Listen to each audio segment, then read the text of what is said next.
வரவிருக்கூடிய ஐயா இளவரசர்களுக்கு நன்றி. அப்புறம் புதிய இந்தியா என்ற தலைப்பில் ஐயா கவிஞர் மணிமாறன் கவிதையேற்று நடத்தியதற்கு நன்றி. தமிழகத்தில் தமிழ் கல்வியும் வைதிகம் என்ற தலைப்பில் ஐயா இளங்கோவர்கள் சிறப்பாக உரையாற்றினார். நன்றி. அண்ணாதுரையார் தலைமையேற்று நடத்தி தலைப்பு நன்றி. கூட்டத்தில் வந்த அனைத்து நண்பர்களுக்கும் சான்றோர் பெருமக்கள் அனைவருக்கும் மனமாற நன்றி. ஒரே ஒரு கருத்து மட்டும் ஐயா எழுதிய நூல் இருக்கிறது, எல்லாரும் வாங்கி பயனளிக்க கேட்டுக்கொள்கிறேன். விலை 200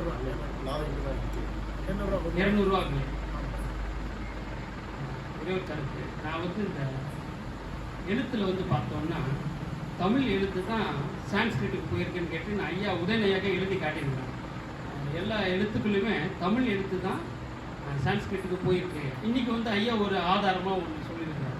பல்லவர்கள் தான் கிரந்தம் மூலியமாக அதை பார்ப்பனன் கொடுத்துருக்கிறாங்க. எனக்கு அதுக்கான ஒரு ஆதாரம் ஐயா மூலியமாக கிடைக்கிறதுக்கு நன்றி. ஏன்னா நான் எழுதி காட்டினேன். ஐயா உதயநிதியாக தெரியும், ஆ என்ற சொல்லில் பாதியாக வெட்டினா ஆ வந்துடும். காலையே அந்த ஒதுக்குனா ஒரு கோடு போட்டு இப்படி போட்டு வளைச்சிட்டோம்னா கா வந்துடும். ஓம் என்ற வார்த்தையில் கூட ஓம் வந்துடும். இப்படி எல்லா சொல்லில் பாவா தான் இருக்கும், மாவா தான் இருக்கும், யாவிலேயே யா தான் அவங்களுக்கும் இருக்குது. எல்லா எழுத்துமே தமிழ் எழுத்தாக தான் அங்கே இருக்குது. அதை எழுதி ஐயாட்ட காட்டிட்டு வேணா ஒரு வாட்டி உங்களுக்கு தான் எழுதி காட்டுறேன். அது எனக்கு ஐயா மூலியமாக இப்போது உறுதியாயிடுச்சு. தமிழர்கள் தான் சான்ஸ்கிரிட்டத்துக்கு எழுத்து வரும் கொடுத்தவர்கள். அது ஐயா எழுத்து காட்டியதுக்கு